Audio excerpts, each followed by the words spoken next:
पठति वासरशुद्धिमारात् शेषाद्रिशेखर विभो तव सुप्रभातम्। ఓం నమో భగవతే వాసుదేవాయ. అందరికీ తొలి ఏకాదశి శుభాకాంక్షలు. మనకి తొలి ఏకాదశి వచ్చేసిందంటే మన పండగలన్నీ స్టార్ట్ అయిపోతాయి.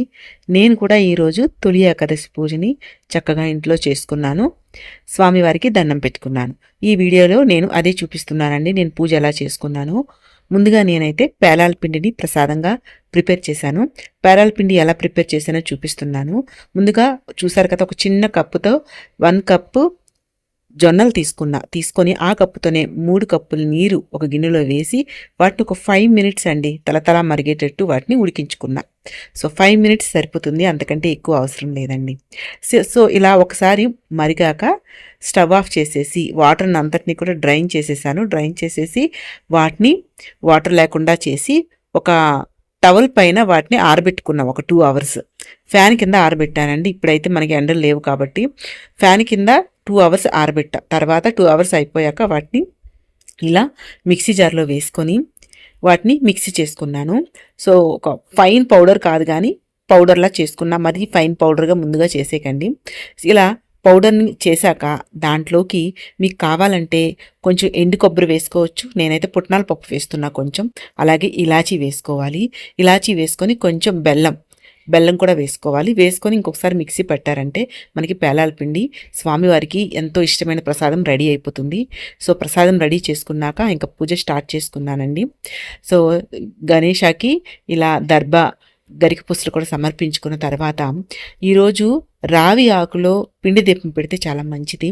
అందుకని నేను ముందుగానే అన్నీ తెచ్చుకొని రావి ఆకులు తెచ్చుకొని వాటిని క్లీన్ చేసి వాటికి పసుపు బొట్టు అన్ని కుంకుమ బొట్లు పెట్టుకొని ఒక ప్లేట్కి ముందుగా పసుపు బొట్లు పెట్టుకున్న తర్వాత దాంట్లోకి ఇలా పిండి దీపం వెలిగించుకున్నానండి. పిండి దీపం ఈరోజు బియ్య పిండితో చేసుకున్నాను. ఈ పిండి దీపం చేసుకొని నెయ్యితో దీపాన్ని వెలిగించుకున్నాను ఈరోజు. సో రోజువారీ పూజ చేసుకొని నిత్య దీపారాధన చేసుకొని మధ్యలో తర్వాత పిండి దీపం వెలిగించుకున్నాను అనమాట. తర్వాత స్వామివారికి ఇష్టమైనటువంటి తులసి దళాలతో స్వామివారికి ఓం నమో నారాయణాయ చెప్పుకుంటూ, ఓం నమో వెంకటేశాయ, ఓం నమో నారాయణాయ అని చెప్పుకుంటూ నేను తులసి దళాలతో పూజ చేసుకున్నానండి. తర్వాత స్వామివారికి హారతి ఇచ్చుకున్నాను. సో నేనైతే సింపుల్గా ఇలానే పూజ చేసుకున్నానండి. సో ఈరోజు ఇంకా కావాలి అంటే ఇలా పూజ చేసుకొని స్వామివారికి సంబంధించిన గోవిందనామాలు, విష్ణు సహస్రనామము అన్నీ చదువుకోవచ్చండి. సో మీరైతే ఎలా చేశారు పూజ? ఈరోజు తొలి ఏకాదశి అందరూ సాధ్యమైనంత వరకు అయితే పూజ చేసుకోండి. చాలామంది ఉపవాసం కూడా ఈరోజు ఉపవాస దీక్ష ఎవరైనా ఏకాదశి వ్రతం చేయాలి అనుకుంటే ఈ రోజు నుంచే ఏకాదశి వ్రతాన్ని స్టార్ట్ చేస్తారండి. ఈ ఏకాదశిని శయన ఏకాదశి అని కూడా అంటారు. ఈ రోజున శ్రీ మహావిష్ణువు యోగ నిద్రలోకి వెళ్తారు. మళ్ళీ అందుకే ఈ రోజు నుంచి మనకి చాతుర్మాస్యం కూడా ప్రారంభమవుతుందండి. చాతుర్మాస్యము పూజ చేయడానికి చాలా విశిష్టము అయినటువంటి ఈ చాతుర్మాసము ఈ రోజు నుంచే ప్రారంభమవుతుంది. మనకి మళ్ళీ కార్తీక మాసంలో వచ్చే శుద్ధ ఏకాదశి వరకు, ఆ రోజు వరకు కూడా ఈ 4 నెలలు స్వామివారు యోగ నిద్రలో ఉంటారు. అందుకనే మనకి పూజలు అన్నీ ఎక్కువగా చేస్తూ ఉంటామన్నమాట. సో ఇదండి ఈ తొలి ఏకాదశి ప్రత్యేకత. మీరు కూడా నా అలాగే చక్కగా పూజ చేసుకున్నారు అనుకుంటున్నాను. చూసారు కదా నా పూజ, నేనైతే సింపుల్గా ఇలానే చేసుకున్నానండి. మీకు ఎలా అనిపించిందో వీడియోని కామెంట్ చేయండి, కామెంట్ సెక్షన్లో షేర్ చేసుకోండి. సో ఆ స్వామివారి దయ అందరి మీద ఉండాలని కోరుకుంటున్నాను.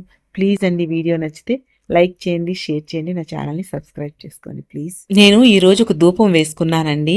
నేను ఎప్పుడు కూడా ఈ ధూపం ఇంట్లో వేస్తూ ఉంటాను. ఇంట్లో మనకి టెంపుల్లో ఎలాంటి స్మెల్ వస్తుందో ఆ వైబ్స్ కానీ ఆ స్మెల్ కానీ అలానే వస్తుంది.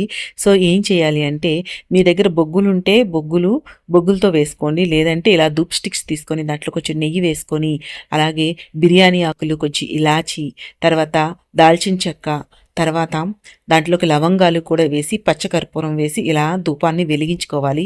తర్వాత దాంట్లోని అన్నీ కూడా కలిసేటట్టు అంటే బిర్యానీ ఆకులు అన్నీ కూడా దాంట్లో వేసుకొని చెయ్యాలండి. దాని నుంచి వచ్చే ధూపం అనేది చాలా బాగుంటుంది, మంచి సువాసన వస్తూ ఉంటుంది. సో ఇలా ఇంట్లో వేసుకుంటే చాలా మంచిది. మంచి మనకి ఆ వైబ్స్ వస్తాయి, టెంపుల్లో ఉండే స్మెల్ వస్తుంది. అంతేకాకుండా నరదృష్టి కానీ ఎటువంటి చెడు ఇంటి మీద దృష్టి ఉన్నా కూడా పోతుంది. మీరు కూడా ఒకసారి ట్రై చేయండి. నేను ఈరోజు ఇంట్లో మొత్తం వేశానండి. ఇలా ధూపం వేసి చూడండి, మీకే తెలుస్తుంది.